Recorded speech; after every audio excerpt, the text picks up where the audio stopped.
So this is a 2006, I believe, Nissan Pathfinder. Yeah, it's 2006. It's got the 4.0. Has a horrible Freon leak. Not entirely sure where it is, but it's down here by the air filter below it. So I'm going to make access to it and see if I can figure out exactly where it's leaking from. And see if we can go about repairing it. So this cover here has to come off. Of course, half of any of these cars nowadays are all plastic, so be careful taking it apart. Be careful putting it back together.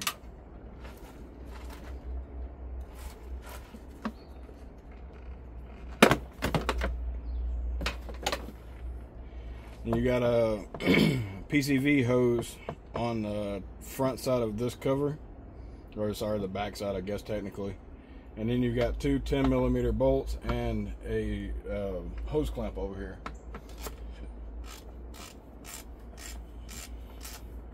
I've already moved the PCV line out of the way, or the crankcase pressure line, vacuum line, whatever you want to call that. I don't know, but I think somebody may have. Yeah, it's fine. It's just taking forever. Let me go get a electric ratchet.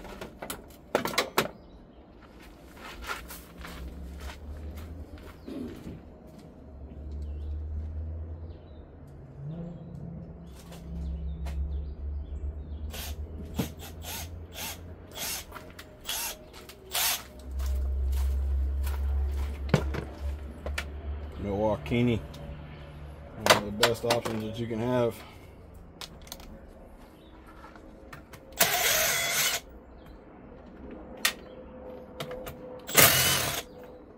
So I did get a seal kit for it to be able to reseal the whole entire system.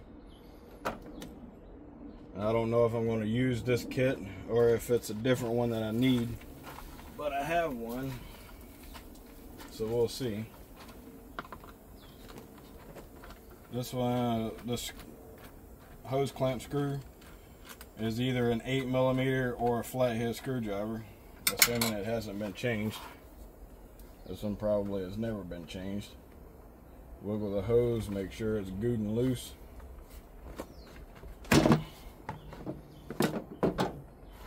Give a tough tug here on this end where the throttle body is.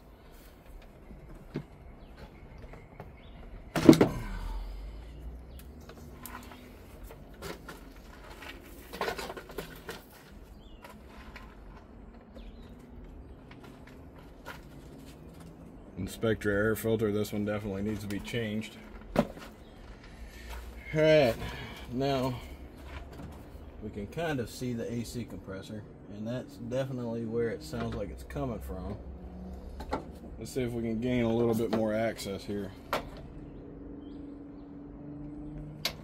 Seems to be only one bolt that needs to come out. It's up here on this corner. And the bottom looks like it's just a grommet with a bolt in the center.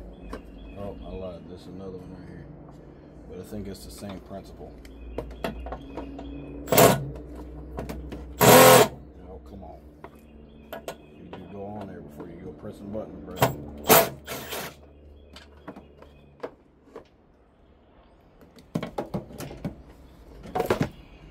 Alright.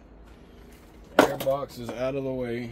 Our AC compressor is down in the bottom here, on the very bottom. I did run, this is dye, as well as refrigerant and a stop leak. Usually, when you have a Freon leak, you can almost see it with this stuff coming out, more especially the way that this sounded. But in this instance, I don't see any green on the compressor, so I'm going to go find my light and then find out where our leak is. Alright, I'm not entirely sure if you all can see this from down there, but let's see if I can get you a little bit closer here.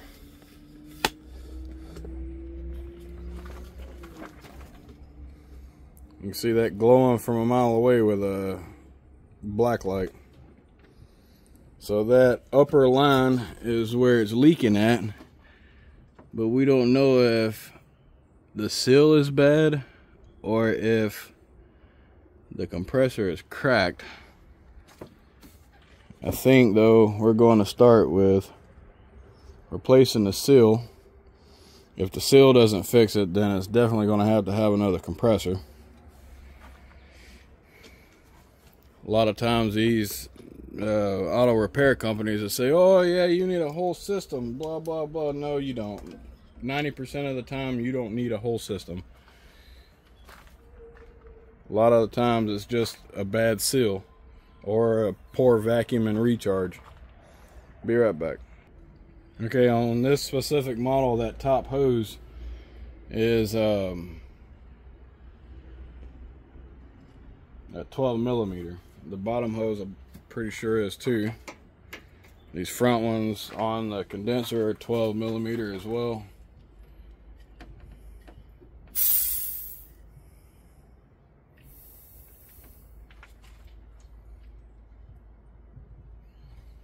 Make sure there's no freon, no pressure.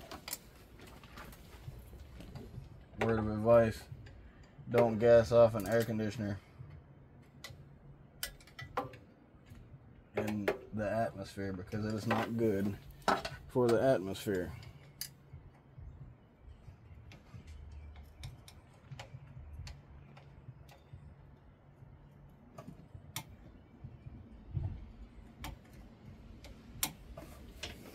Alright, that top bolt is loose.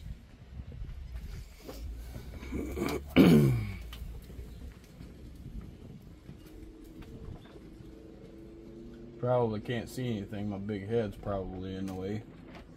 But I'm reaching down under the hose with my middle finger and my thumb finger spinning this bolt out. As soon as I get this bolt here, I'll be able to flex the hose upward and then replace the obviously leaking seal. There's freon all over, not freon, but dye all over the place down there. Yeah, this seal is cooked. It's so hard you can't even move it.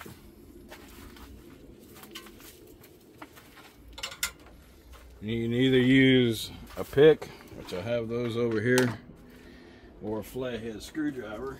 I would advise against using anything like a pocket knife because you're liable to mar up the surface and you don't want to be doing that. Even a pick or a flathead screwdriver can do the same thing, so be careful when picking this out. You see that seal is flat on the top side. You can't see that. Now you can see that seal is flat on the top side maybe. So we'll go to this seal kit. It's a Santec MT2571. It's probably got one seal in it that we need. And I likely had this very seal inside of my trailer. I have about 6,000 of these O-rings.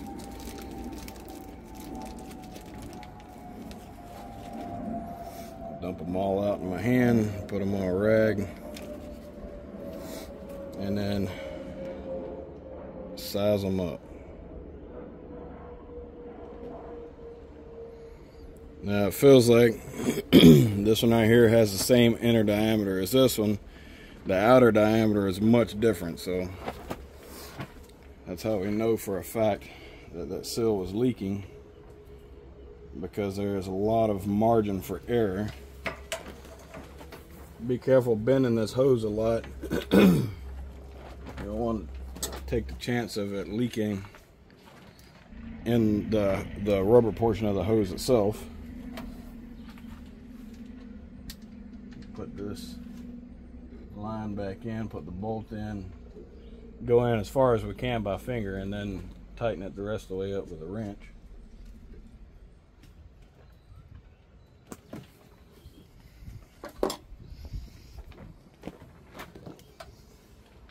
really no good path here. If you have a socket, it'd definitely be a lot easier. I couldn't find my quarter drive ratchet. I don't know exactly where it's at. It's probably out here amongst all this trash.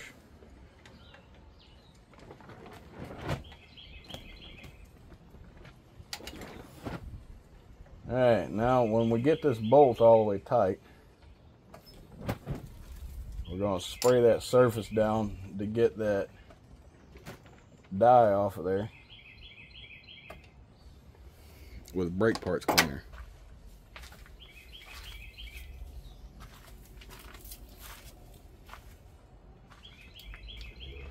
Come on, get in there, straw.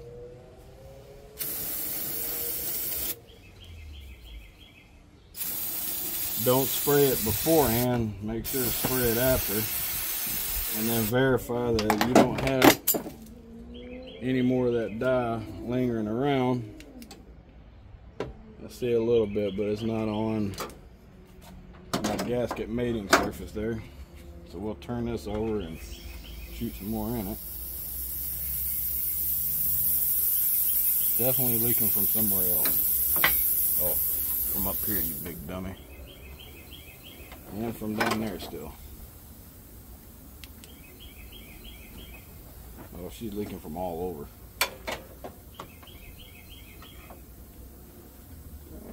Leaking from the line up here by the compressor or the radiator.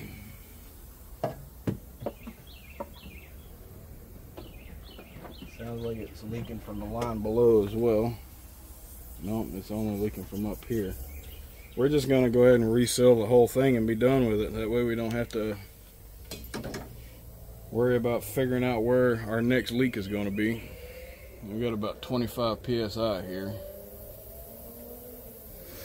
I'll go find a socket instead of doing this with a wrench. Alright, I got the quarter drive Milwaukee. These bolts are a little loose too, so that could be partly the problem, but the main issue is going to be that this thing is 2006 and it probably hasn't been taken apart since 2006 to be resealed, vacuumed, and recharged. This seal is the same way as the other one. It's completely flat.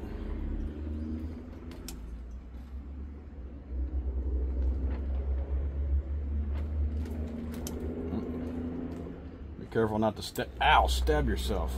Jeez.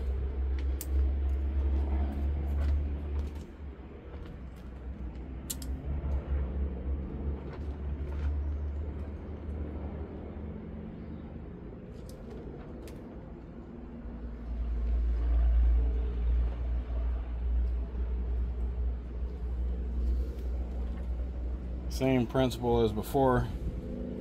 Make sure not to dig into the aluminum because it will cut it or score it, mar it, whatever you want to call it. From Tennessee, so mar is a normal word for me. That O-ring's a little too small.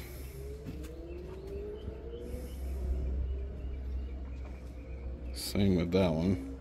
Those look like the same size. That one's too big, too big.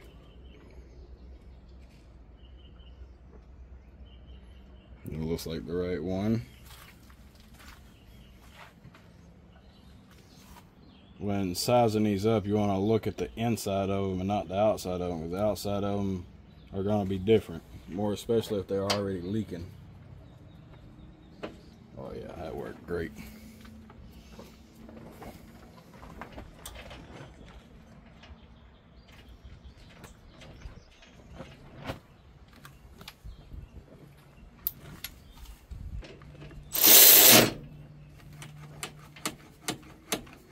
Come on, give me my socket.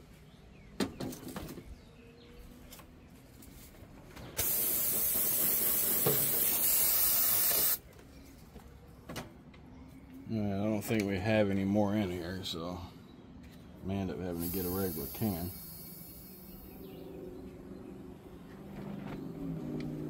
And a little, not enough.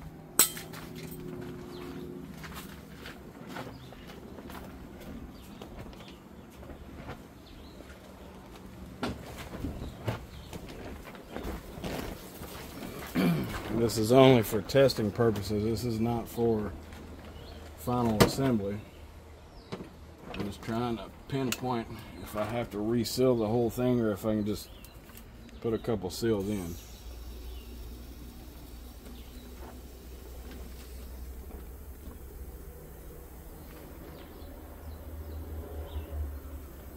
I hear something leaking again.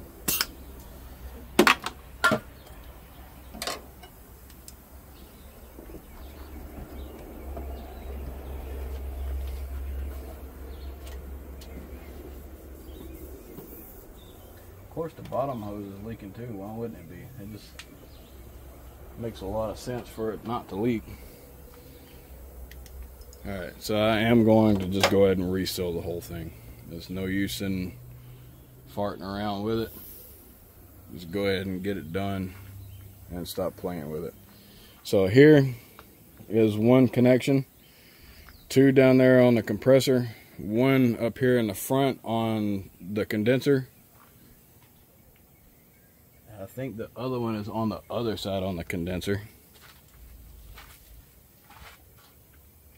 Yeah, the other one is over here on the condenser. You have two over here. You have the line, and then you have a sensor. And then you have a connection back in the back on this side where you've got a couple connections actually, but the main one that we're looking at is the O-ring connection.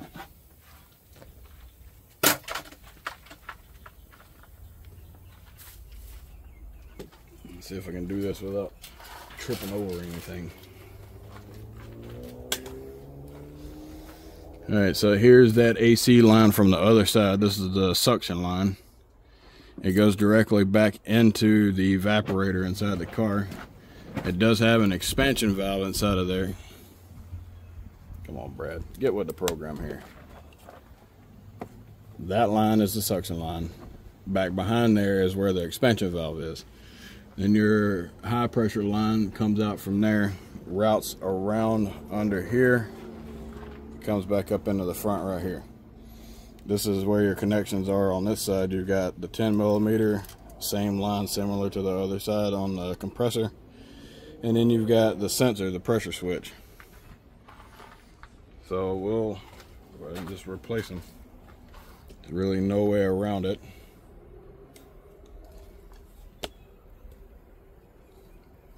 A lot of times people like to save time and money. So I try to save them time and money, and then of course it doesn't always work out. So I'm going to stop the video here. I'll start recording again once I get all of these seals done so I can vacuum it down and recharge the system properly. Alright, as promised, this is about 20 seconds after it being put on vacuum. It's a really old vacuum pump. I replaced those two back there, removed that line completely because that section over there was completely seized up. I don't know what they did to the bolt, but it didn't look very safe, so I put another bolt in it. Replaced the O-ring on the sensor here. I replaced the O-ring there.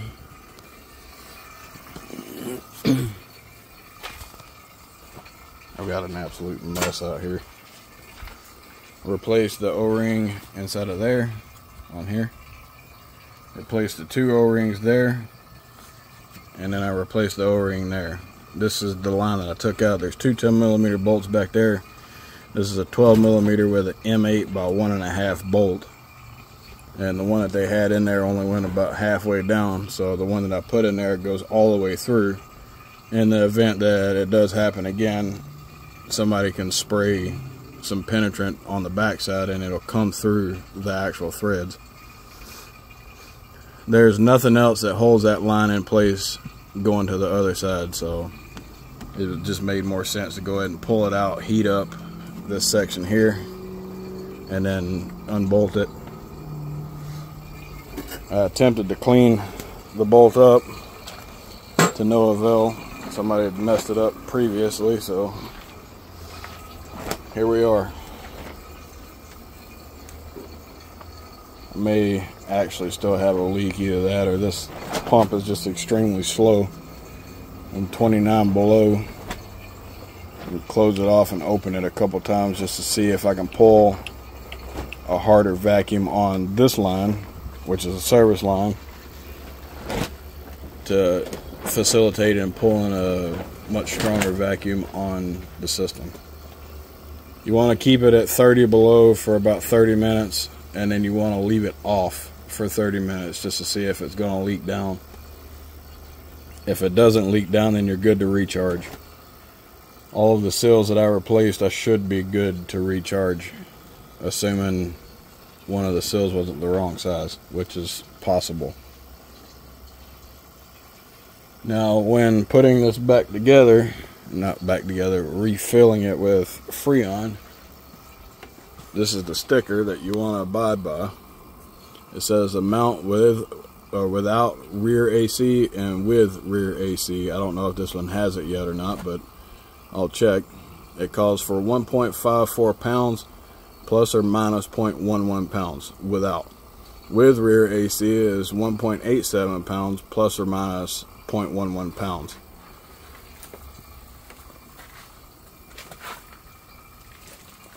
Alright, let's see if she's got rear AC.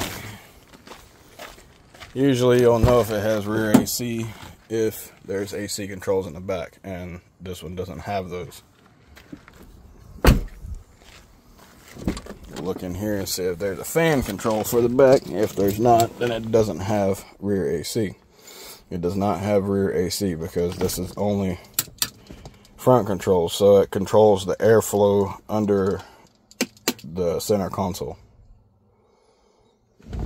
Yeah, just making sure I wasn't crazy. I don't see any switches anywhere else, so we'll pull a vacuum on it for about 30 minutes and then recharge it with some Freon. Man alive, like a freaking junkyard in here. It looks worse. Okay, it looks worse in person than it does on camera. Usually it's the other way around, but in this instance it looks worse, period.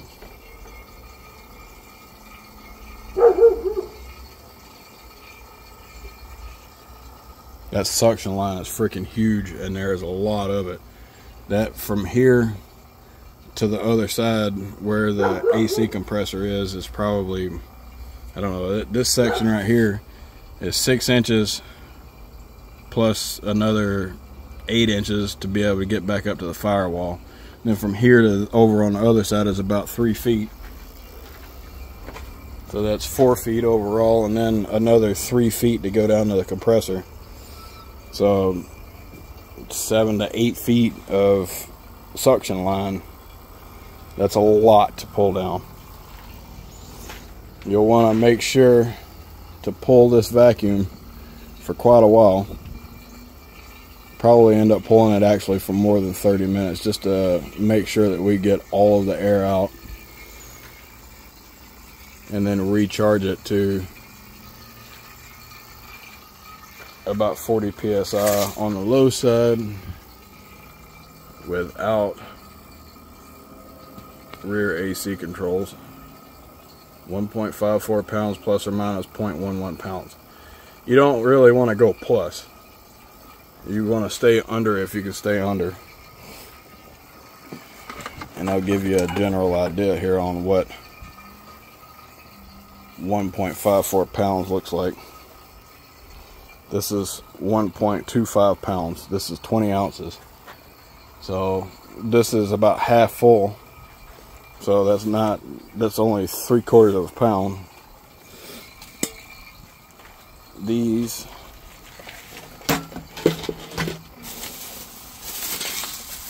are 12 ounces.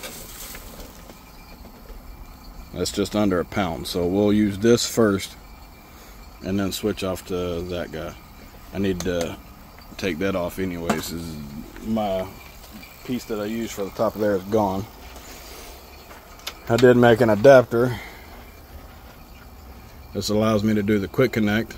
This goes into my service line for the AC for that piece down there. It actually worked pretty good. That way you can use your gauges as well as using the reusable squeezy doohickey. Alright, this may be successful. If there's not another video attached to this, then you know it was. And if there's not, thanks for watching.